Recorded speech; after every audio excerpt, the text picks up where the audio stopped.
vous emmène aujourd'hui en Martinique, petite île située dans les Caraïbes, aux Antilles. Elle est un département d'outre-mer français. Sa superficie est de 1100 km². Nous allons visiter ce petit endroit de paradis avec Diane, qui nous emmènera au Mémorial Cap 110, un lieu de recueil pour les naufragés, la poterie, village où à l'époque les potiers n'étaient pas esclaves, et le domaine d'Aubéry, abandonné depuis 1942. Allons retrouver Diane. Mais au fait, Diane, c'est qui? Née d'une maman normande et d'un papa martiniquais, Diane aujourd'hui vit en Martinique. En parlant d'adolescence, c'est là où elle se rend compte qu'elle est médium. Elle devient ensuite mannequin, voyager à New York et dans tous les pays. Diane adore parler l'anglais, c'est avec son GPS qu'elle pratique le plus. Maman de 2 enfants, Diane adore le piment. Elle vit sa vie entre constellation familiale et médiumnité. Elle adore les plantes et dans son jardin, le doliprane, l'atumo, plante spécifique à la Martinique, qui vous enlève tous vos maux. L'esclavage lui parle et Diane est ravie d'aller à la rencontre de lieux porteurs de ces histoires qu'elle va nous partager. Bonjour à tous, bienvenue donc en Martinique où aujourd'hui on va visiter plusieurs sites avec Diane. Diane qui a eu la gentillesse de nous rejoindre, qui habite elle en Martinique et qui va nous raconter un peu son histoire.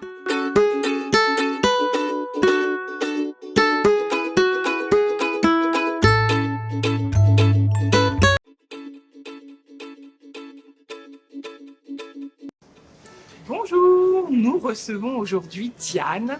Diane qui est thérapeute en Martinique, la chance. Toujours le soleil, Diane, bonjour. Ah oui, bonjour. Ouais, on a beaucoup de soleil. De te recevoir dans l'émission Scarabée Vibes. Ah, je suis ravie aussi. Sois la bienvenue. Merci. Donc, tu as accepté d'avoir la gentillesse de nous suivre dans nos... Pérégrinations. Voilà, c'est ça. Nos divinations parmi nos bâtiments. Ouais. Les bâtiments martiniquais, cette fois. Ouais. Plutôt, en fait, orientés vers l'esclavage et toujours pour ce devoir de mémoire que j'aime donner dans mes émissions. Et, mais ça, on vous en dit pas plus, vous devrez regarder l'émission. Donc là, on voudrait découvrir Diane. Alors Diane, qu'est-ce que tu peux nous dire de toi? Alors, qu'est-ce que je peux vous dire sur moi? Donc, je suis médium. J'ai découvert cette médiumnie quand j'avais 15 ans, fin fond de la Normandie. C'était un gros changement de vie, gros changement de vie et j'ai passé les 4 prochaines années de 15 à 19 à pratiquer la communication, notamment avec les morts, beaucoup. C'était principalement ce que j'ai fait. Ça a été très instructif. C'est quelque chose d'être confronté à la douleur des gens, au deuil, à la souffrance. Et voilà, donc j'ai fait ça pendant 4 ans. Et puis après, au bout de 4 ans, j'ai dit stop. Parce que c'était trop. Et puis après, la vie a repris son cours. Et puis j'ai vécu plein d'autres vies, plein d'aventures, jusqu'à ce que en 2014, je reprenne mon activité de médium. 2012, 2013. Et puis j'ai arrêté en 2016 de nouveau. Et puis j'ai repris il y a bientôt 3 ans, 2 ans et demi. Voilà. Donc là, tu fais, tu reçois, hein, tu fais des consultations, tu aides les gens. Oui, j'accompagne. Tu les accompagnes. Voilà. Et la médiumnité, mais encore, tu m'as parlé de constellation familiale. Oui. Alors, la médiumnité, c'est mon outil de base, en fait. Ouais. C'est ce que j'ai le plus travaillé, c'est-à-dire mon intuition, le fait d'être capable d'écouter les messages que je reçois, etc. Après, j'ai des outils, donc je suis formée à l'hypnose ericksonienne et spirituelle. Je fais aussi, évidemment, des soins énergétiques. Ça, j'ai beaucoup travaillé ça ces 30 dernières années.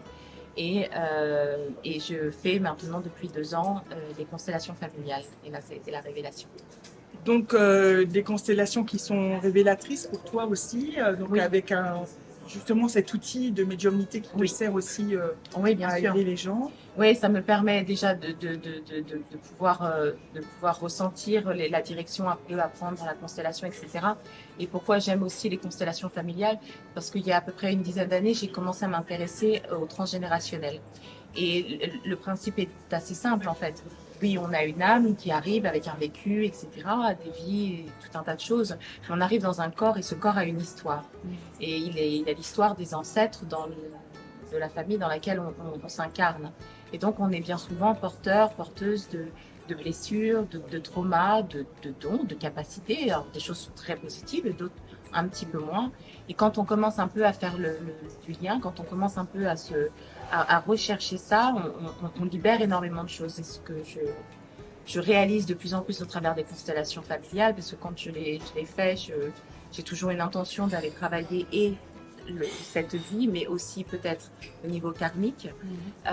C'est que finalement, ce qu'on vient travailler dans cette famille, dans ce clan, bien souvent, ça a un reflet, ça a un écho avec d'autres vies qu'on a pu aussi mener. Donc c'est un très très beau travail et qui permet d'aller très loin et d'aller très en profondeur. Et j'ai entendu aussi que donc il y avait bien sûr la médiumnité, donc les constellations familiales, mais tu fais aussi de l'hypnose. Ouais, je fais aussi de l'hypnose. Très bel outil, ça, l'hypnose. Très très bel outil, et je crois que moi j'avais un besoin de reconnaissance par autre chose que par mon don. Et n'ayant pas fait d'études, j'ai fait l'école de la vie. Alors j'ai eu la chance de rencontrer des gens extrêmement brillants et qui m'ont beaucoup partagé, transmis beaucoup de choses, etc. Je suis une autodidacte, mais j'avais besoin d'avoir quelque chose que tout le monde puisse reconnaître. Et donc la médiumnie, c'était un peu perché. Et puis, enfin, je veux dire, à l'époque à laquelle ça s'est développé chez toi, ça devait pas en Normandie, ça devait pas être juste aux quatre coins de la rue, on va dire. Non, non. Et en plus, j'étais une enfant à 15 ans. Bon, Ouais, on est grand, mais en fait, on est une enfant. Ouais. Et donc, j'étais très différente du coup de mes contemporains. Parce que, en plus, quand on ouvre son canal à cet âge-là, on a une espèce d'innocence qui fait qu'on ne contrôle rien. Donc, il y a eu toute une période, des choses, ça allait très loin. C'est-à-dire que j'ai le souvenir d'un soir, on est tous à la maison, les portes sont fermées. Bon, c'est l'hiver, de toute façon, en Normandie, c'est pas comme en Martinique, on ne vit pas dehors.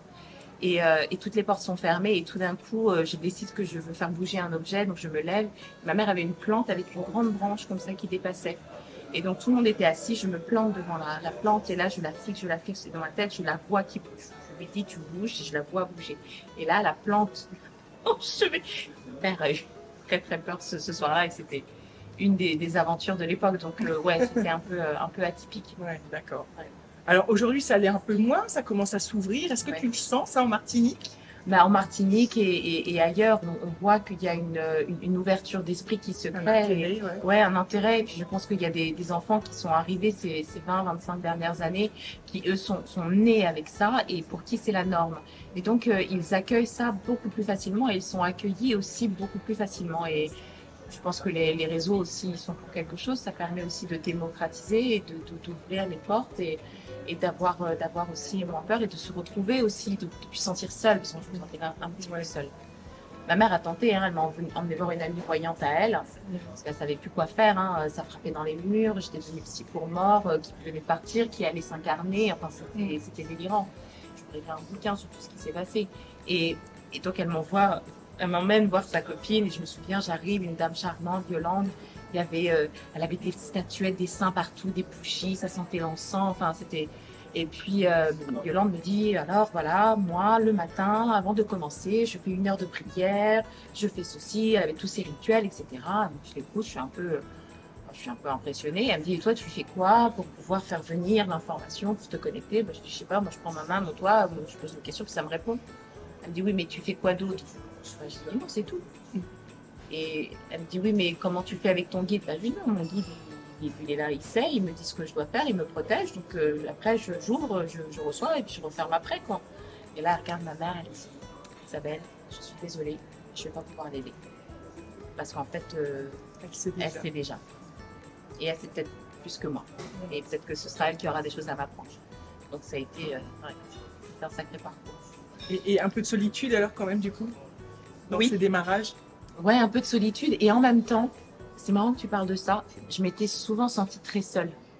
Et du moment où j'ai rouvert cette porte-là, j'ai arrêté d'avoir peur de la mort, j'ai arrêté d'être angoissée, j'ai arrêté d'être autant dans le contrôle. Donc, il y avait une solitude par rapport à mes contemporains, certes, parce que j'étais différente, mais moi personnellement, je me suis jamais autant sentie soutenue et entourée. Mm. Alors écoute, je connais la réponse, mais je vais quand même te poser la question. Ok. Est-ce que tu crois qu'il y a quelque chose après la mort?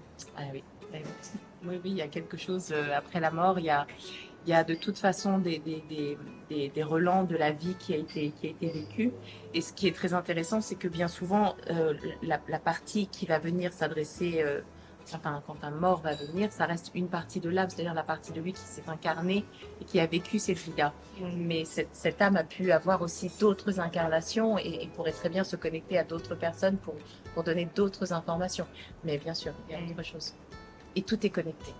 Et de ce fait, est-ce que tu as une idée de ce qu'il y a après la mort? Alors là, je pense qu'il y a autant de façons de le décrire qu'il y a de personnes qui y croient. C'est-à-dire que je pense qu'un un bouddhiste, un catholique ou un musulman, de l'autre côté, en tout cas dans un premier temps, recevra quelque chose qui le rassurera et qui, entre guillemets, collera à ses croyances et à son besoin du moment. Moi, personnellement, je crois au grand chou. C'est d'ailleurs ça on a un peu parlé, mais quand j'ai commencé tout ça et que on faisait nos soirées d'écriture automatique, ma mère posait des questions et je répondais, ou quand j'ai commencé à faire de la méditation d'ailleurs à cette époque-là, quand je partais dans les méditations, je me retrouvais dans un espace où il y avait le tout et le rien, donc j'appelais ça le point zéro. Et je disais, mais tu comprends pas, c'est le point zéro, c'est l'endroit où il y a tout, il y a rien à la fois. C'était très compliqué d'expliquer ça. Mais parce que tout est connecté et que pour moi c'est une histoire, enfin dans mon ressenti et dans ma vision, c'est une histoire de lumière et de vibration. Voilà, alors la lumière qu'on peut associer à l'énergie d'amour, parce que je trouve que c'est ce qui s'en rapproche le plus. Et après, tout est une histoire de vibration. Les choses vibrent à différents niveaux de lumière. Voilà. Bon, bah c'est beau. Dis-moi, toi, quand tu as une personne, par exemple, qui vient dans ton cabinet pour développer ses capacités médiumniques, quel conseil tu pourrais lui donner là Alors, méditer peut-être alors du coup? Ça dépend des personnes. Ouais. Il y a des personnes qui vont méditer en faisant le ménage ou en faisant du jogging. Il y a des gens qui vont méditer en restant assis. Alors, j'ai peut-être une particularité, c'est parce que j'ai commencé très jeune. Même si j'ai lu beaucoup après par la suite, etc. Mais je suis toujours restée à mes premiers amours. C'est-à-dire que je simplifie tout. Et en fait, très jeune, j'ai compris qu'on pouvait utiliser l'intention ou l'image. Tu vois ? Et donc, en fait, je dis toujours aux gens, on est tous capables de le faire, mais d'abord, il faut savoir qu'est-ce qui fonctionne pour nous. C'est-à-dire qu'il y a des gens qui vont être auditifs, il y a des gens qui vont être visuels, il y a des gens qui vont être dans le ressenti. C'est vrai. Il y a des gens qui vont avoir besoin de sentir certaines odeurs, qui vont avoir besoin de se mettre en condition.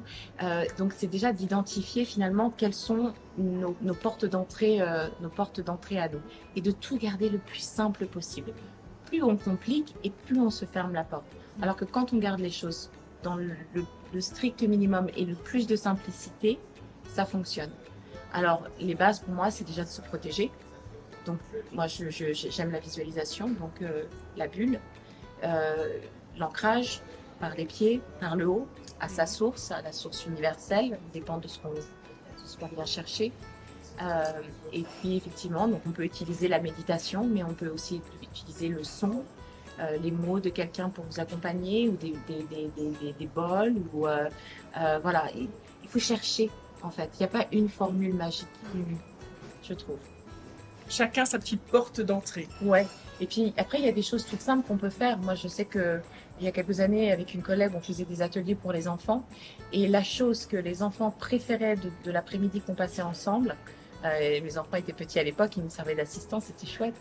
On faisait des bâtons de lumière. Et ça, en famille, on peut le faire avec des amis. On fait coucher une personne, les autres se mettent autour et elles portent l'intention juste de transmettre à travers eux la lumière ou l'énergie d'amour. Et on va aller remplir le corps de la personne et ses autres corps. Et juste de visualiser, ne serait-ce que ça. Ça fonctionne hyper bien. C'est vrai que visualiser, c'est pas quelque chose qu'on apprend à l'école. Non.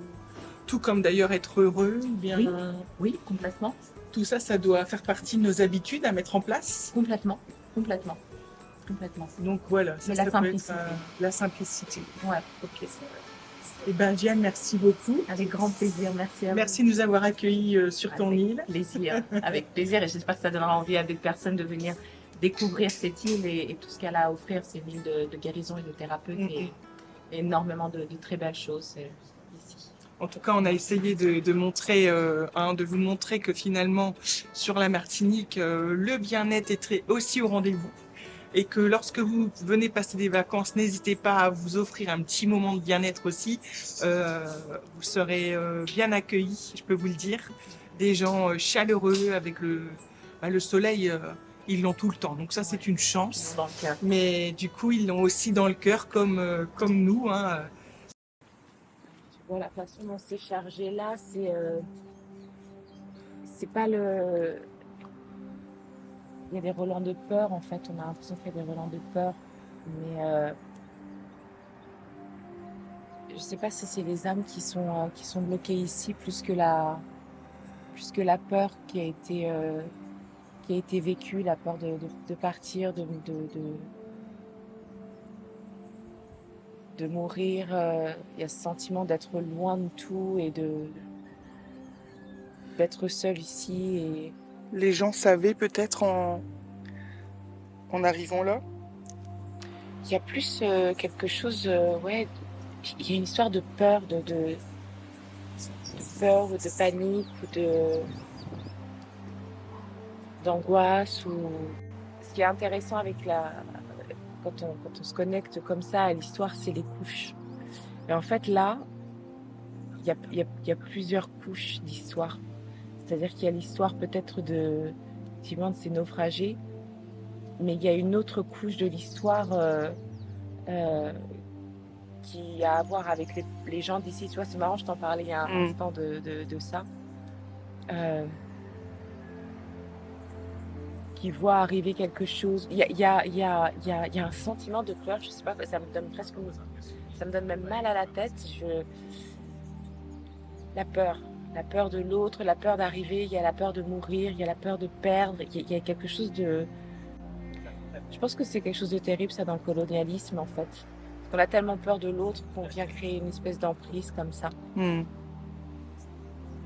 Et c'est la peur des arrivants plus que des personnes qui sont déjà là, je pense.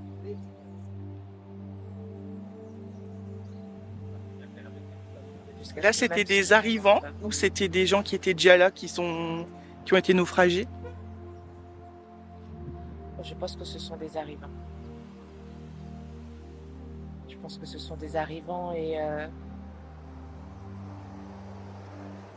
mais c'est des gens qui ont qui portent une peur en eux. Donc, je ne sais pas si c'est la peur d'arriver sur une nouvelle terre. Il y a certainement la peur de partir, de mourir. Il y a cette peur qui revient en boucle. Je suis désolée, je bug sur ça, mais il y a ce sentiment de peur. Alors c'est marrant parce que je vis en Martinique et moi je coupe quand Ouais. je coupe en général, et donc je ne vais pas chercher l'histoire, et donc je suis passée sur ce lieu avant et j'avais pas cherché forcément à me connecter et j'avais pas conscience, je pensais pas trouver ça. Mais c'est un peu comme si la terre les avait repoussés. C'est une terre très forte, la Martinique. Là, c'est un endroit où on ne peut pas. La nature ici, on lui laisse 1 an, elle reprend ses droits, elle est puissante. C'est une terre aussi de guérisseurs. Il y a énormément de thérapeutes qui sont sur cette île, et il y a une partie de cette île qui a rejeté ces gens, qui sont arrivés, qui sont naufragés. D'où le naufrage?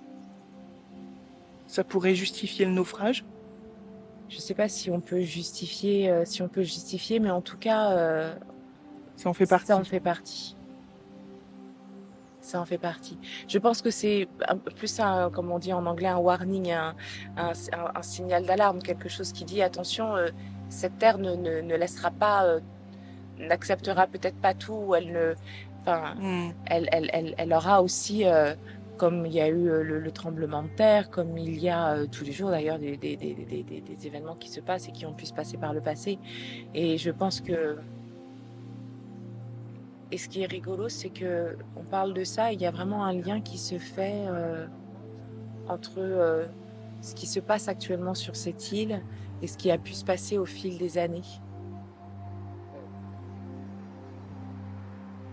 C'est pas juste... Ah. J'essaie de choper le fil, mais il y a un lien qui se fait vraiment... Parce qu'on entend le peuple en colère, mais c'est pas que le peuple en fait, c'est la terre aussi qui vient aussi animer... Qui manifeste. Ouais, qui manifeste à travers les personnes et les actes qui ont été perpétrés au fil du temps. Mais je pense qu'il y a eu un problème de navigation. Il y a eu quelque chose... Enfin, je pense qu'ils étaient... Alors, soit ils n'étaient pas supposés arriver au moment où ils sont arrivés, ou pas à l'heure où ils sont arrivés. Ou... Il y a quelque chose... Il y a un problème au niveau de la navigation. Il y a eu un changement. Ouais, il y a un changement, il y a un problème au niveau de la navigation. Et en fait, ils ne s'attendaient pas à trouver ce qu'ils ont trouvé. Et en plus, le diamant, l'eau est très particulière ici. Il y a souvent, d'ailleurs, tous les ans... des accidents de noyade ici, parce qu'il y a un sous-courant, et donc il y a quelque chose de cet ordre-là, comme s'il y a eu un problème de navigation en plus du temps à ce moment-là, ou du climat. Enfin, il y a quelque chose où on se fait surprendre. Il y a une âme qui se sent très responsable. Oui. Ah oui, ça y est. Autant il y a plein de statues, autant je n'ai pas le sentiment de sentir plein d'âmes, mais par contre il y en a une que je sens responsable, comme si elle portait le poids, la responsabilité de ce qui s'est passé, ou de cette erreur de navigation. Bizarrement, j'ai pas l'impression que ce soit forcément le capitaine. Non. Plutôt la personne juste en dessous, ou encore juste dans le top 3, mais pas le numéro 1. D'accord. Le top 2 ou le top 3. Quelqu'un qui aurait dû anticiper, ou qui aurait dû savoir, ou dont c'était le travail. Ce serait intéressant de regarder sur un bateau comment ça se passait, parce que je pense qu'il y a quelque chose où lui presque en sait plus sur les éléments, ou sur les courants que le capitaine, ou en tout cas dont c'est vraiment le travail de faire attention à ça.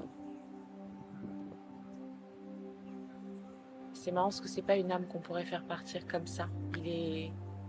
Il est très, très ancré sur ce plan. Du fait qu'il s'en veuille? Ouais, en même temps, on le sent bloqué, coincé dans quelque chose. Un peu dans une espèce de boucle un peu temporelle où il revit. Ça me fait penser à une âme qu'on avait rencontrée avec des amis dans un hôtel à Miami. Ça, c'est une chouette anecdote, mais je vous raconterai plus tard si vous voulez. Mais où la personne finalement est morte dans son sommeil, elle a été assassinée, et en fait elle se rendait pas compte qu'elle rejouait encore et encore. Et là, quelque part, on a l'impression qu'il rejoue encore, comme s'il essayait de trouver une solution à ce naufrage. Si on essaie de ne pas refaire, d'éviter. Comme Miss Peregrine, on vit l'instant tous les jours. Oui, ça fait un peu penser à ça. Ouais, complètement. Il cherche une façon, il rejoue en fait quelque chose pour revenir avec le même résultat, puisque ce qui s'est passé, s'est passé en fait. Tu veux dire que sur d'autres plans, il se pourrait qu'il soit en train de le rejouer à chaque fois pour éviter que ça me donne. Mais en fait, pour l'instant, c'est pas ok. Non, c'est pas ok. Il accepte pas cette erreur, et quelque part il rejoue. Il est resté là, bloqué là-dedans. Il n'est pas parti vers la lumière comme certains partent. Qui doit vérifier l'ensemble de la visibilité aussi, et les caps. Voilà, et ben c'est ça. Et en fait, cet homme-là, il y a quelque chose qu'il aurait dû voir ou qu'il aurait dû pressentir, et il l'a pas pressenti, et il porte vraiment cette responsabilité-là. Ou est-ce qu'il était vraiment à son poste, la question. Ou est-ce qu'il était sobre? Voilà. Aussi. il y a quelque chose qui fait qu'il n'a parce pas que là, bien c'est fait lourd, son hein. On travail. sent que c'est lourd ce Oui. qu'il porte. Ouais, et il n'a pas pu bien faire son travail. Pour Ok. une raison ou une autre, il n'a pas pu. La fatigue, l'alcool, l'endormissement, enfin, il y a quelque chose Qui a fait fait qu'il n'a n'était pas à anticipé. 100% de potentiel. Non. Ouais. Non. Et puis, je pense qu'il s'est pas méfié. Ouais. Il y a quelque chose où, finalement, ils ont pas vu venir aussi. Je pense qu'ils se sont fait prendre, ils connaissaient peut-être pas non plus exactement le climat à ce moment-là. Mais c'est marrant parce qu'on a l'impression que c'est décalé par rapport à la saison. On se rend compte en fait en regardant le mémorial dans ce Scafard que finalement le bateau a échoué le 8 avril. 9. Non, on l'a retrouvé. Demain, ah oui. Avec le 15. Donc il a échoué le 8 avril et Diane a cette information que Oui, qu'en fait, ils se sont fait surprendre par quelque chose qui n'était pas, qui aurait pas dû arriver à ce moment-là. Et du coup, on est venu voir les dates. Et effectivement, le mois d'avril en Martinique, c'est ce qu'on appelle le mois du carême. C'est pas la saison des pluies. C'est une saison où il fait beau, il y a peu de vent. Enfin, il y a encore un peu d'alizé, mais il y a pas les tempêtes, il y a pas Ouais. les cyclones, il y a pas tout ça. Et donc, c'est aussi ça. et donc en fait sans doute le navigateur, hein, donc Eh ben, la personne qui est chargée normalement. Ouais, il n'a pas fait son travail comme il fallait. Alors, c'est possible que, pensant que les choses se passeraient peut-être un peu plus Ouais, tranquillement, vu la période. vu la période, c'est peut-être un peu relâché. Il a peut-être profité de sa soirée, ou s'est peut-être reposé, ou il avait peut-être bu. Enfin, il y a quelque chose qui fait qu'il n'était pas, il a pas vu venir. Il n'était pas exactement là où il aurait dû être, où il ne faisait pas ce qu'il aurait dû faire, et il s'est fait un peu prendre par ce Changement de temps. et puis le bateau qui échoue.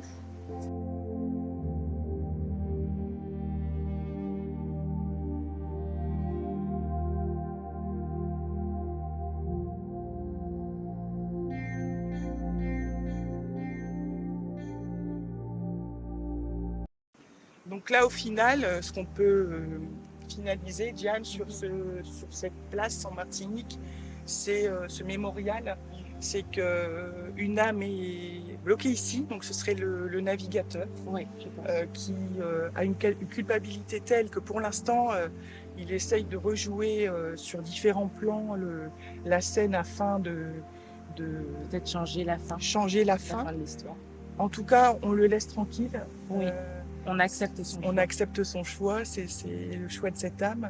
Et on sent bien que la Terre aussi a du coup des droits, on va dire, Bien sûr. des souhaits. Ouais. Et que là, pour le coup, dans ce naufrage, les Africains Ont été majoritairement sauvés, voilà. puisqu'il n'y a pas eu de survivants blancs, et Ouais. il n'y a eu que des survivants esclaves. Ouais. Bien qu'il y ait eu des esclaves qui sont morts, et je pense que toute cette peur que je Que ressentais tu sens tout à l'heure, ressentir, ouais. ouais, je pense que c'est la peur de ces esclaves qui eux n'ont pas pu s'échapper du bateau, qui ne savaient peut-être même pas nager, et qui n'ont pas compris ce qui leur arrivait. Je veux dire, on fait tout ce voyage, tout ce périple avec tous ces ports, etc., pour venir s'échouer juste là, Devant la Terre. devant la terre, et devant un moment où on va pouvoir recommencer à vivre. Et je pense que et tu vois, là on en parle, il y a vraiment cette notion d'avoir été loin des siens, d'avoir été Des regrets alors aussi peut-être. je sais pas si c'est des regrets, parce que j'ai pas le sentiment que, alors je sais pas de quel peuple il venait, Alors peut-être mais d'être c'est loin pas, des siens. oui, Ouais. la peur d'être loin des siens, parce que je suis pas sûre que alors bizarrement, culturellement, j'ai pas l'impression que le regret là où il venait, c'est quelque chose qu'il connaissait. Donc ce sera une piste intéressante à creuser.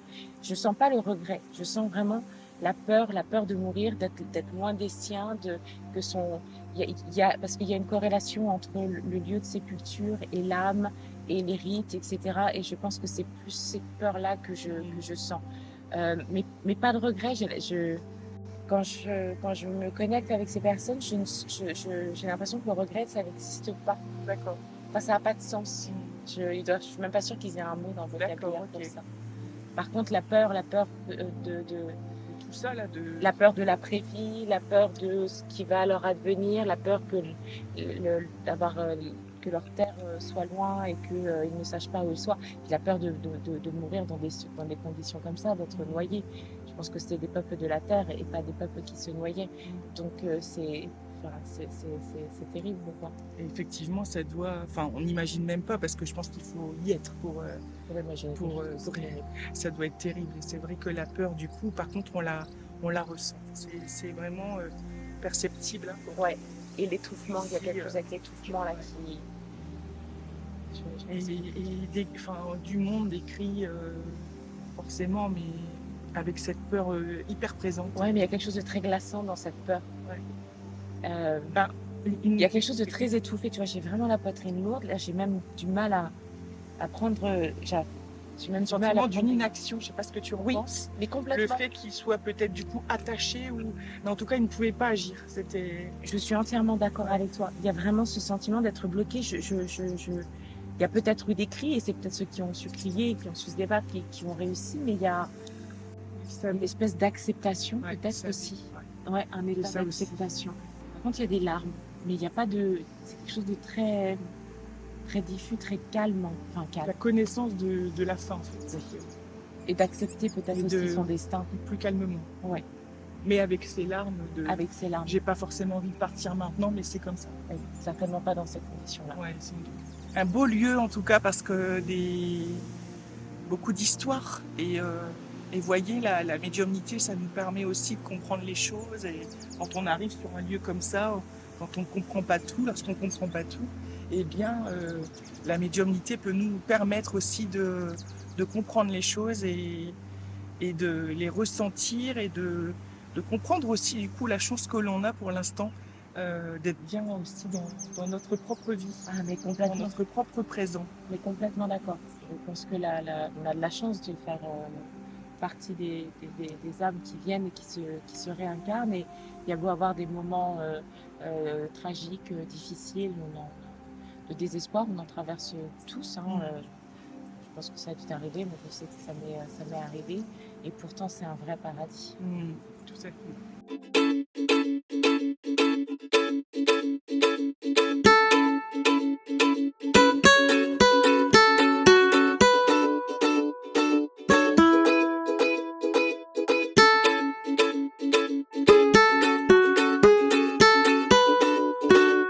Je suis une enfant métisse, on est 70 et j'ai grandi avec ma maman qui, elle, est blanche, très blanche, les yeux très clairs. Et du coup, il y a une partie de moi qui s'est toujours protégée de l'histoire de mon père et des ancêtres de mon père. Et là, du coup, je crois que pour la première fois, vraiment, je m'autorise à aller dans le ressenti. Et le premier ressenti que j'ai, c'est pas juste d'être enfermé par des chaînes, mais c'est d'être enfermé dans sa tête. C'est fou. C'est dur. C'est dur de voir comment un peuple peut décider que un autre peuple va devoir fermer le champ des possibles, le champ de sa propre humanité. Et au bout d'un moment, il n'y a même pas besoin de mettre des chaînes ni aux poignets ni aux chevilles. L'enfermement, il est là. Mental. Il est mental, il est psychique, il est psychologique, il est émotionnel, il est sexuel aussi.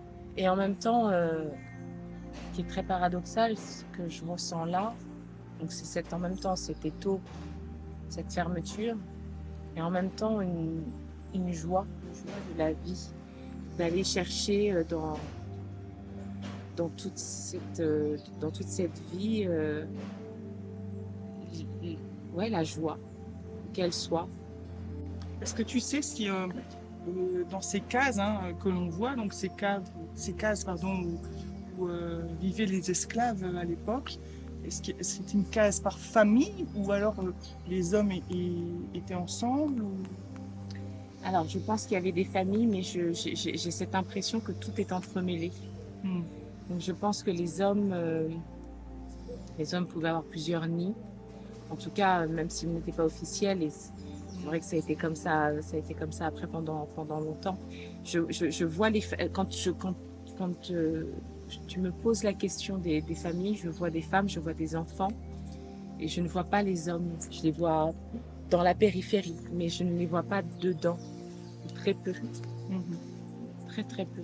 Alors c'est vrai que moi je pensais en arrivant que ça allait être très lourd, mais il y a quand même une légèreté de vivre. Ouais. Oui, c'est ce que je te dis. Ouais. Il y a cet enfermement et en même temps, dans cet enfermement, on cherche où peut être la joie. La joie. Ouais. Il y a une résilience.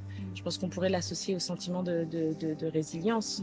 C'est-à-dire que on doit apprendre à vivre et à faire avec ce qu'on a là. Les esclaves de la poterie ont été parmi les premiers à être émancipés, sur le papier en tout cas, parce qu'on ne pouvait pas être potier et esclave. Ça ne rentrait pas dans les codes de l'époque, du 18e d'ailleurs, je crois. Donc il y a une amorce entre guillemets de liberté, mais qui n'est que sur le papier, parce que dans la réalité, ils vivent dans des cases alors que les maîtres vivent dans des grandes maisons, et etc. etc. Mais c'est vrai qu'il y a quand même une forme de légèreté. Il n'y a pas ce sentiment de peur, par exemple, qu'on a pu avoir tout à l'heure. Et aussi peut-être, comme tu le dis si bien, les chaînes, elles sont mentales, elles sont pas physiques. Et c'est quand même déjà quelque chose de gagné, oui. Sans doute par rapport à leurs frères qui étaient mais bien sûr. Complètement emprisonnés, et mentalement et physiquement. Ouais. Par contre, je pense que pour les hommes, il y a quelque chose de très dur. Il y a quelque chose chez l'homme ici où on le sent vouloir s'échapper. S'échapper de toutes les façons dont il peut. Notamment dans les femmes, j'imagine, ou dans l'alcool, ou dans... Il y a la femme... on a l'impression que la femme ici, elle est mère, donc elle doit nourrir ses petits, elle doit avancer, donc elle se construit dans la construction. Alors que l'homme, on a l'impression que lui n'a rien à quoi se raccrocher. Alors il a son travail, il a son métier, mais il y a ce sentiment où l'homme veut s'échapper et qu'il n'y arrive pas forcément. C'est très différent. Et d'ailleurs, on le voit encore aujourd'hui, la Martinique est un matriarcat. Oui. Par exemple, un truc très bête, l'ordre des avocats, c'est 75 à 80% de femmes. D'accord. C'est rare. C'est vrai. C'est rare. Les femmes martiniquaises, c'est ce qu'on appelle ici les potomitans, c'est-à-dire le poteau central. La femme, elle est puissante. On le voit aussi dans les commerces. Bien sûr. Nous, quand on est touriste, on arrive, on voit des commerces, énormément de femmes qui tiennent le commerce. Et puis qui le tiennent bien.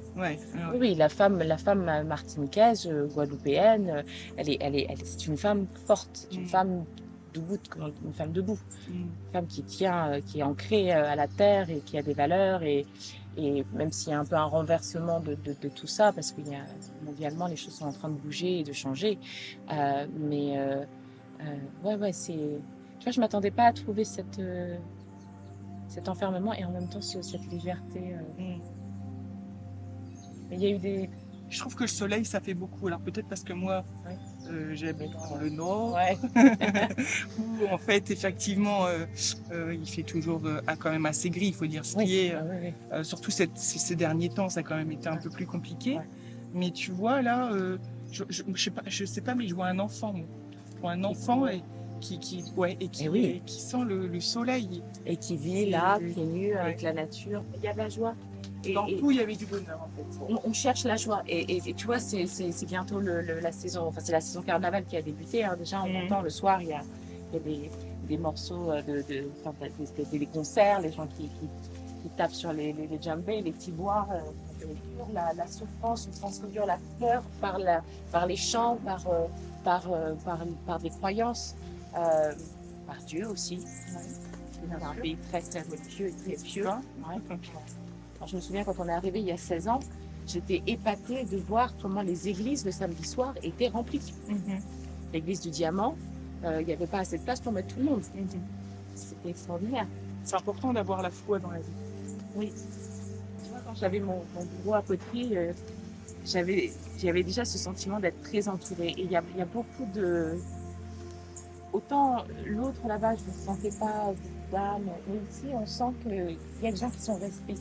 C'est-à-dire qu'ils n'ont peut-être pas voulu qu'on les retire une fois de plus de leur nouvelle terre ou de leur nouvelle maison. C'est très vivant. C'est très habité. C'est quelqu'un qui s'est émancipé à la force de ses mains et à la force de son travail.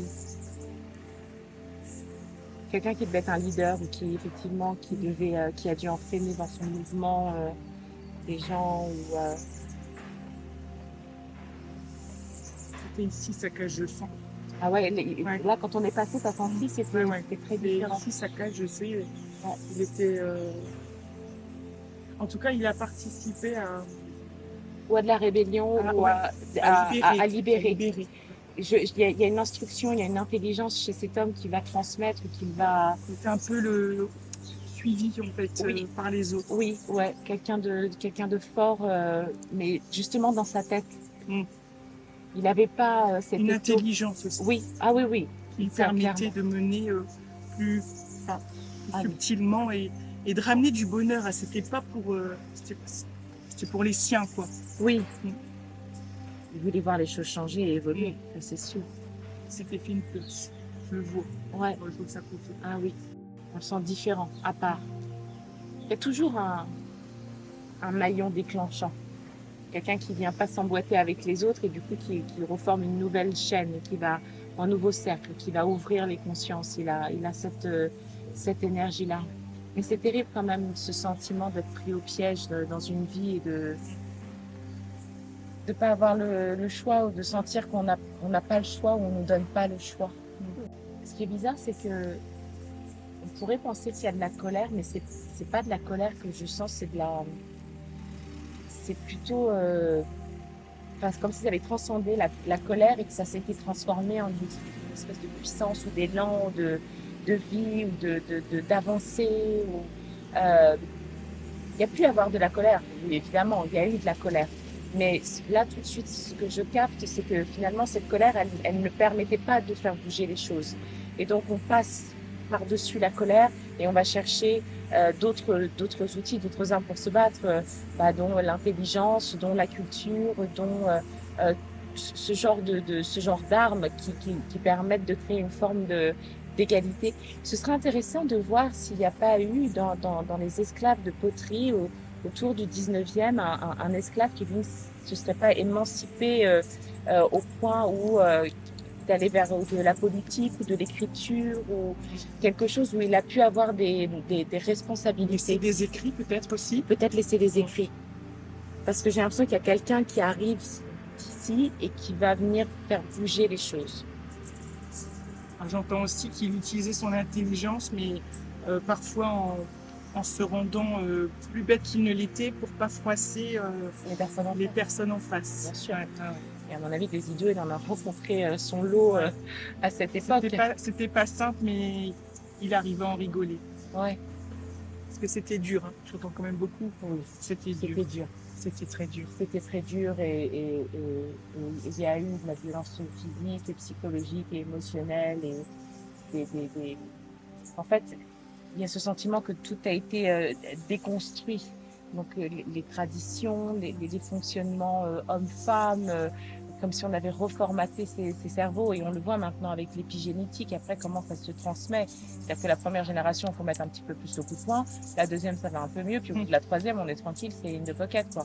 Mais parce que quelque chose s'est programmé et c'est inscrit aussi au niveau même de l'ADN même. Hein. Oui, c'était clairement difficile. Mais en même temps, cette difficulté, je la sens très cachée. C'est-à-dire, enfin, très cachée, je sais pas comment dire.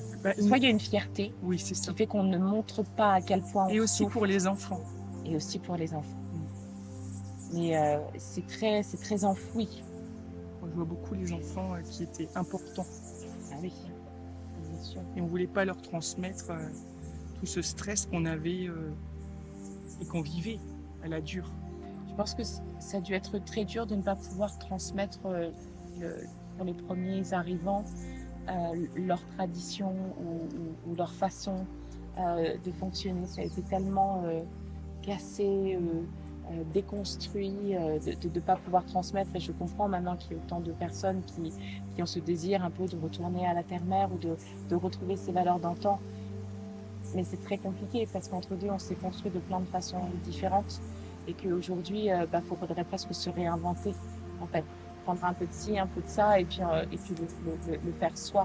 On ne peut pas effacer malheureusement 300 ans d'histoire, 400 ans d'histoire, et un peu comme ce navigateur qui essaye de rejouer l'histoire pour pouvoir changer la fin. On ne peut pas changer ce qui a été, par contre on peut déjà ne pas oublier et puis faire ce qu'on peut faire de plus beau et de plus bon. Alors c'est un peu idéaliste, mais il y a moyen, on a cette capacité. Un lieu fort encore, du coup, dans ces cases d'esclavage, ces cases d'esclaves à la poterie en Martinique, en compagnie de Diane, qui est médium, et qui nous aide à comprendre en fait ces lieux qui ont une mémoire, et on se doit de faire ce devoir de mémoire justement. Et de raconter, donc la médiumnité, ça sert aussi à ça, Diane, à retranscrire un peu, à faire ce lien entre l'invisible et le visible, et de comprendre, parce que nous on voit juste des cases détruites, mais quand on se connecte, on sent bien toutes ces émotions et cette histoire, ces strates d'histoire, et complètement. Ces liens de famille, bien sûr. Et ce qu'on vivait pour autant, vous voyez, on voit ça, on se dit oh mon Dieu, quelle horreur. Mais en fait non, on sent qu'il y a une légèreté malgré tout. Ouais, je pense que les joie arrive plus tard. Je pense qu'il y a des lieux qui sont beaucoup plus chargés, mais qui seraient peut-être des lieux plus contemporains, où les relents de ce qui s'est passé ici, de ces gens qui ont traversé les océans, qui sont arrivés ici, et tous leurs descendants, et la violence que ça a entraîné par l'alcool, par la promiscuité sexuelle, par beaucoup de choses. Et ici, on est dans la création de la violence. Et après, dans le temps, on est dans la pratique de cette violence. Et puis là, malgré tout, ils sont entre eux.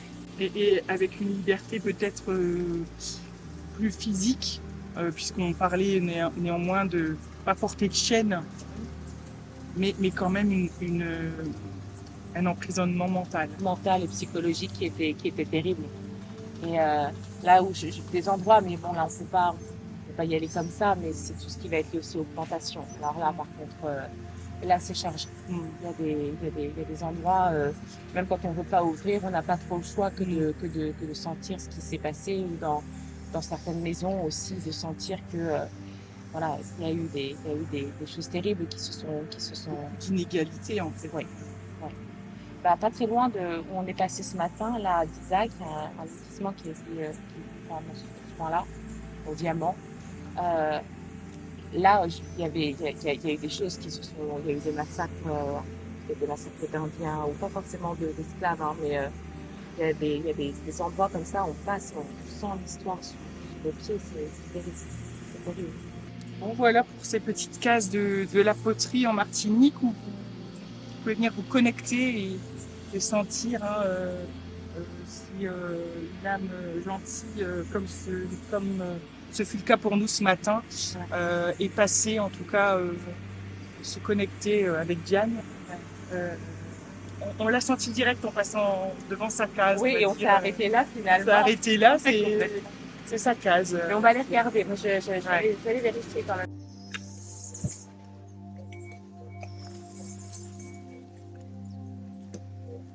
J'ai l'impression de sentir une mère qui perd ses enfants, ou il y a du désespoir. Je dis tout à l'heure, il y a une femme qui tient ses enfants.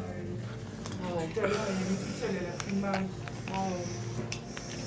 Ils n'en avaient pas forcément. Hein. Il y a cette phrase qui revient, il faut être sage. Ah oui. Il faut être sage. C'est marrant, ça me fait penser à mon père. C'était toujours ça, il fallait toujours être sage, il fallait toujours être très poli, il fallait toujours... fallait pas déplaire, et avec ce que je sens là, je comprends. Je comprends que si on déplaît, on se rebelle, et si on se rebelle, on est poli.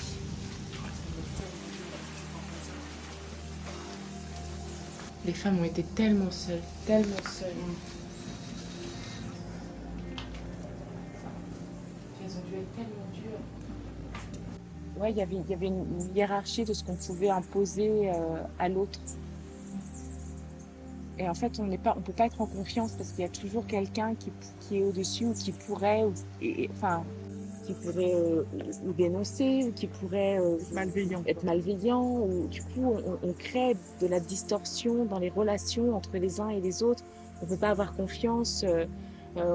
Voilà, sur qui on peut se reposer, en qui on peut parler, on ne peut pas parler. Il y a de la méfiance qui est dans ce lieu aussi beaucoup. C'est J'ai envie terrible. de dire que c'était un peu, enfin, on le vit encore aujourd'hui, sauf que là, c'était tellement en promiscuité que c'était beaucoup plus difficile. Ah ouais. Parce que là, aujourd'hui, tu as quelqu'un qui te gonfle. Oui. Bon, bah, c'est tout, tu lui laisses vivre son chemin et c'est OK. Exactement. Alors que là, on est enfermés les uns avec les autres et tout le monde veut s'en sortir et d'une façon ou d'une autre. Et Et d'avoir un avantage peut-être. c'est ça.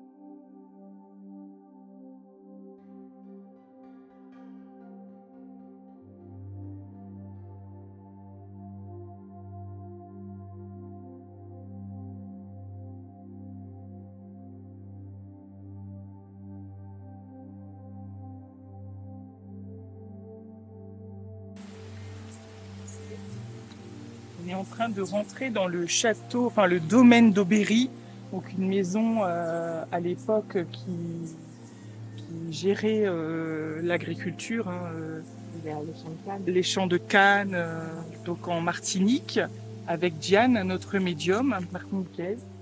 Et on n'a pas pu rentrer forcément puisque normalement des travaux sont prévus.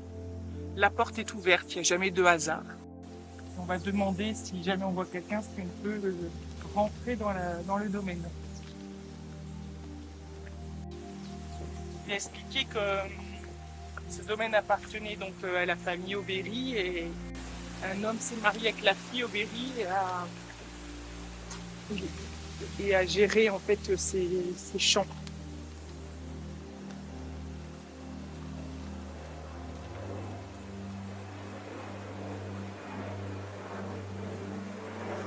C'est À glaçant. l'échelle martiniquaise, c'est complètement démesuré. Oui, Il y C'est- a vraiment la folie des grandeurs, là. c'est glaçant quand même. Ouais, il y a quelque chose de glaçant parce que pour avoir une maison de cette taille-là, il en faut du personnel, il en faut des esclaves pour entretenir ça. Ouais. Ah,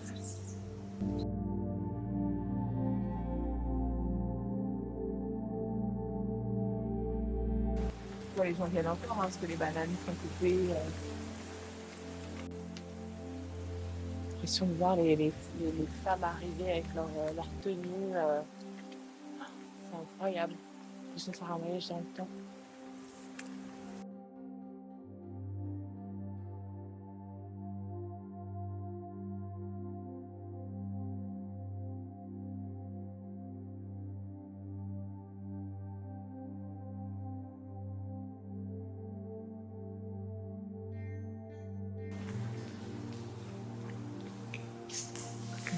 Beaucoup moins grand à l'intérieur que ce qu'on pourrait imaginer.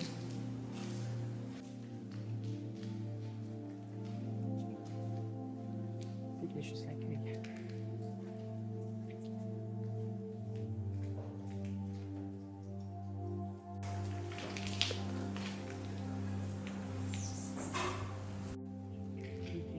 Les domestiques.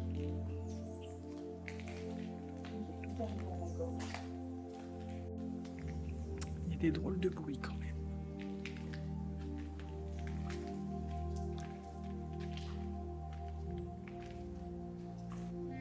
Tu vois, dans les cases, on sentait la promiscuité, on sentait la détresse, on sentait ce cerveau qui était compressé comme ça, ou pour empêcher de penser, qui était esclavagisé quelque part. Et, alors que là, il y a cette espèce de je sais pas comment dire, c'est de... Ah, par contre, il n'y a pas de limite à ce qu'on peut faire, il n'y a pas de limite à ce qu'on On doit... peut vivre, Ouais. nos droits, tu vois. Est-ce que tu as, Diane, est-ce que tu ressens des âmes qui nous rejoignent, peut-être pour témoigner? C'est marrant, la première chose qui me vient quand tu me demandes ça, j'ai l'impression de voir une vieille dame antillaise qui serait presque, qui aurait vécu ici toute sa vie ou qui est restée dans cette maison parce qu'elle a connu que ça en fait et un peu comme si elle était chez elle. Oui, parce qu'on sent qu'elle aimait bien quand même. C'est paradoxal parce que c'était très dur. Ouais, Les patrons étaient très durs, mais comme elle a connu que ça. ouais, dur mais très à distance en fait. Il y a pas. Et pourtant, je sens un lien d'affection avec quelqu'un qui a vécu ici, une autre femme, peut-être une enfant qui serait née là, dont elle se serait occupée ou dont elle a été au service ou avec qui Je vois elle lui se sent faire une à manger affinité. aussi, puis cacher certaines bêtises. Ouais, il y a une affinité avec cet enfant, mais qui ne dure qu'un temps, parce qu'il y a un moment où on sent que la distance revient, ouais, chacun reprend sa place, mais elle est restée là. C'est marrant parce que ça fait ancien et en même temps pas si ancien. On sait de quand ça date? Voilà, vu la déco, on est dans l'art déco. Là. Je sais pas si tu as vu les. Ouais, fin du 19e, début 20e. Il est construit sur les plans de l'architecte Germain Houdet entre 1928 et 1930. C'est récent, c'est fou, c'est Début 20e, ouais. Donc, début 20e, cette construction, donc quand même. C'est les derniers relents de l'esclavagisme, cette maison. Elle n'aura pas duré longtemps. Mais il y a la folie des grandeurs pour moi dans ce lieu. C'est trop, en fait.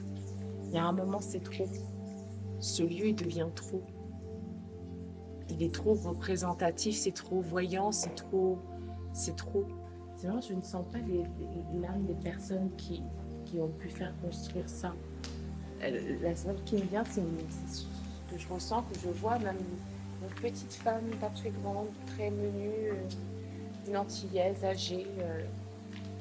Il y a qu'elle là que j'arrive à capter. En vrai, les esclaves ne devaient pas rentrer. Ils étaient là juste pour entretenir. Là,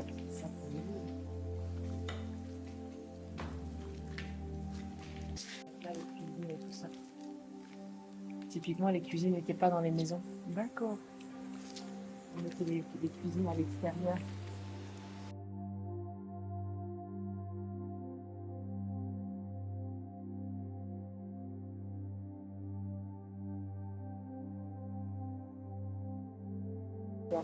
C'est fou parce que la famille n'est pas gardée ça, parce qu'on est début 20e, donc Ouais, c'est mais, pas si loin. ouais, mais je te dis, je pense qu'il y a quelque chose qui s'est passé, que ça a été trop. Que ce soit dégradé si vite, tu vois, 60 ans, 60, 80 ans. Oui, c'est fou.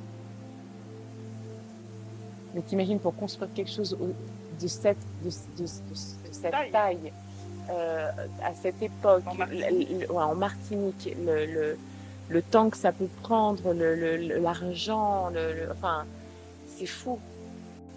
Je pense que ce lieu a causé la perte. C'est mégalomaniaque, c'est complètement mégalomaniaque. Et tu l'as, le propriétaire de l'époque, Eugène Aubéry. C'est vraiment l'art déco. Ouais, très art déco. Je me demande s'il n'a pas voulu. Alors, c'est bizarre parce qu'à la fois, on sent quelqu'un d'un peu discret. Il n'est pas du tout à l'image de sa maison. Enfin, pas quelqu'un d'expansif mais par contre un besoin de réussite et puis de prendre une place à part, ce qu'il n'a pas réussi quelque part. Pour moi, ce projet, c'est ce qui fait basculer c'est ce qui fait basculer sa réussite. Ouais. Ouais. J'ai l'impression qu'il blâme les personnes juste après lui pour la déchéance. Il ne prend pas la responsabilité de la déchéance. Pour lui, il a réussi à emmener, à créer tout cet argent, toute cette fortune, tout ça. Et derrière, c'est ceux d'après qui n'ont pas fait le taf. D'accord. comme si il s'était radouci les générations suivantes, parce que lui, c'est quelqu'un de dur. Hein. C'est pas quelqu'un de très agréable, de très chaleureux, de très chouette. Et comme si les générations suivantes s'étaient, entre guillemets, un peu radoucies, ou elles avaient été un peu trop gentilles, et derrière...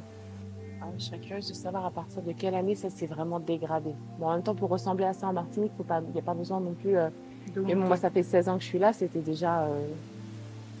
Enfin, je pense... Ouais, c'était déjà comme ça, hein, je pense, plus ou moins. Hein. Lui, il a amené de la puissance, et derrière, ça n'a pas suivi. Il y a quelque chose qui fait que ça n'a pas suivi, ou ça n'a pas... ça n'est pas... ça ne s'est pas... Ça ne s'est pas transmis. Ça ne s'est pas transmis. Et il ne prend pas la responsabilité de ça. Il a été subitement abandonné en 1942 à la mort d'Eugène Aubéry. Ah. C'est un grand bâtiment démesuré de 4 étages qui ne compte pas moins de 30 pièces. Ah, mais ça ne m'étonne pas. Tu vois, à la suite. Donc, soit ils n'ont pas pu reprendre la suite, soit sa mort entraîne quelque chose, mais c'est à cause des autres après, pour lui, que ce projet... Ouais, parce qu'il n'y a personne qui a pris le relais, apparemment. Mais personne n'a voulu reprendre le relais. C'était trop grand. En plus, je me demande s'il n'y a pas eu des morts pendant les travaux. Ça, par contre, là, je commence à... je me demande s'il n'y a pas des gens qui, pendant les travaux, il y a eu des morts. Il y a des personnes qui ont perdu la vie. Parce qu'il a fallu aller très vite et ils ont vraiment poussé la cadence. Et il y a eu des accidents, il y a eu des choses. Donc là, on a eu l'info qu'en fait, Eugène Aubéry est marié avec... une madame Ayotte, et donc il fallait qu'il prouve qu'il était capable, puisque les Ayotte sont quand même une grande famille martiniquaise, La famille Béquet, et de là il fallait que lui aussi prouve qu'il avait sa place. Qu'il avait sa place avec son épouse. C'est pour ça que Diane sent qu'il y a une histoire de femme en fait derrière. Ouais, une histoire de femme derrière. Et surtout une histoire d'un homme qui voulait montrer au monde qu'il était, qui pouvait faire des grandes choses, mais qui n'a pas réussi à pérenniser ce qu'il a eu envie de créer. Ça, c'est une certitude. Ouais, et tu le sens du coup là, parce que jusqu'à ce qu'il meure, bon bah ça a été, et ensuite quand il est décédé, c'est là où c'est parti en désuétude. Oui, parce que pour lui, tout se passe, enfin c'est la suite, c'est ceux qui prennent la suite qui vont faire que aujourd'hui c'en est là. D'accord. Et lui, il ne se sent pas, lui, il estime avoir fait tout ce qu'il avait à faire pour que ça fonctionne. Mais de là, même à pousser cette construction, je pense qu'il y a dû avoir pour moi, il y a des gens qui sont morts pendant les travaux, il y a eu des décès, des accidents, il y a du sang quelque part sur cette construction. En fait, moi, j'aime bien arriver dans un lieu, Diane, où je suis pas allée voir trop. Oui, comme ça, on ressent. Complètement. Et après, sinon, on est faussé par les lectures, par... Ah ouais, non. Mais cet homme, c'est quelqu'un de complexe, lui, hein, parce qu'à la fois, c'est quelqu'un qui a besoin de prouver de quoi il est capable. Il y a quelque chose en lien avec cette femme, de faire quelque chose qui serait à la hauteur de cette femme. Et en même temps, pour moi, c'est quelqu'un qui a des rêves démesurés, qui a un côté mégalomane, mais qui est en même temps très complexé. Alors, je ne sais pas s'il était petit, ou s'il a eu des problèmes de santé, ou s'il a des problèmes de main, je ne sais pas qu'est-ce qu'il y avait, mais il a eu des enfants.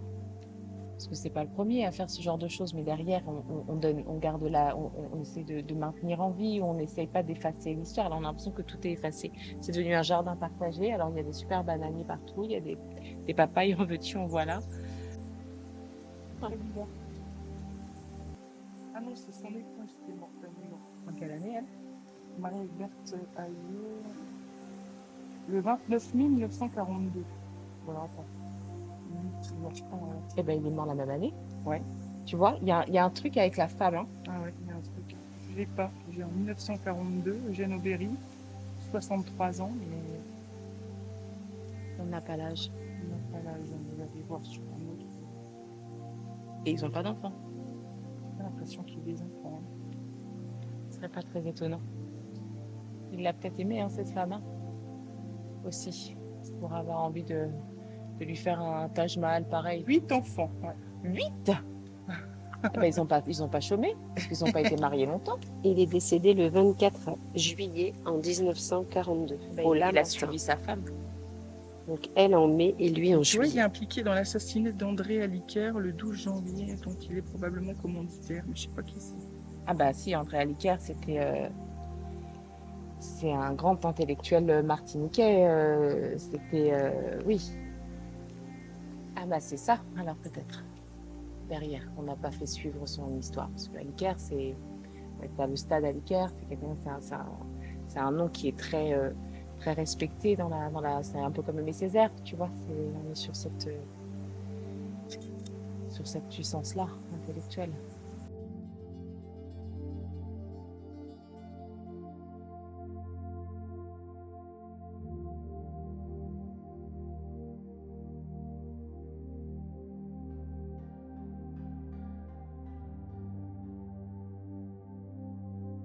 Garder sa place, tu vois, et pouvoir le pouvoir. J'ai mal de prendre mon mal de dans le visage du cul. Voilà, comme si c'est lourd à porter quand même pour lui. Mais je pense que ça peut pas être simple. Parce qu'il a laissé besoin de se sentir à la hauteur du jeu, tu vois. Mais il a rempli son rôle, quoi. Ah, c'est au-delà du racisme, en fait. Xénophobe. Tu vois. Mais il y a quelque chose chez lui qui, de l'ordre du complexe. Il y a quelque chose de complexé chez cet homme. Je me demande s'il n'a pas fait mal avec xénophobe, mais peut-être pas avec les femmes. Et moi, le ressenti que j'ai, c'est... avant, je suis allée voir quand même les photos du château de Berry, là où on est actuellement. Et tout le monde... On parlait d'un lieu comme d'un lieu hanté. Je ne le sens pas forcément hanté. Hanté, non, je suis d'accord avec toi. Il n'est pas lourd. Pas comme à la poterie tout à l'heure, Voilà. ou même avec au premier, au Cap Saint-Denis. Là, on sentait vraiment des âmes. Là, je trouve que... Pas plus que ça. Non, c'est juste le bâtiment lui-même. Alors, peut-être le lieu, il y a des choses à dire. Mais en fait, à part cette petite dame que je sens aussi... Oui, qui a dû vivre là. avec son... carrément, avec son tablier...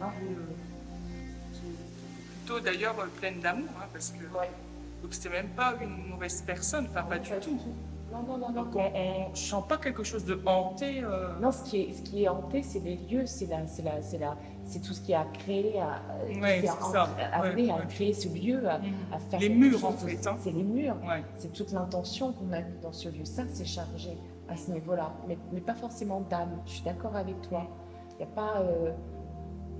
Mais il y a quelqu'un qui a trop fait, qui a eu vraiment la folie des grandeurs et qui a voulu asseoir peut-être son pouvoir et peut-être, je veux dire, il s'est placé quand même dans un endroit où on ne peut pas le rater. Il est au centre de la Martinique et quand c'était déblayé, qu'il n'y avait pas tous ces arbres, on voyait des kilomètres à la ronde. C'est très très impressionnant. Très impressionnant. Il avait le monopole. Hein. Oui, il n'est pas caché. Ouais. Et ça c'est rare. Parce que la plupart des grandes plantations, des grandes habitations sont cachées. D'accord. Oh, ça me prend la gorge. Et en fait, la spécificité de ce lieu, je trouve, c'est quand même de ne pas être caché. C'est d'être vraiment aux yeux de tous. C'est-à-dire, c'est un peu le petit Versailles. Là oui, vraiment. D'accord. C'est vraiment ça, quoi. Et par contre, on a vu sur la porte domaine l'or de Byron. Ouais. Donc il faudra voir À quoi ça si correspond. on a eu après une reprise ou Et les portes là devaient être magnifiques quand elles étaient érigées. Mon Dieu. le ciel en plus, Ah oui, des couleurs comme ça. c'est splendide. Merci à Diane de nous avoir accueillis et de nous avoir aussi ouvert ton cœur. Parce que c'est vraiment ce qu'on a ressenti. Je suis ravie et merci d'en avoir fait autant et au plaisir que nos chemins se recroisent. Mais avec plaisir aussi. Ouais. À bientôt, Diane. À très bientôt. Au revoir, les amis. Au revoir.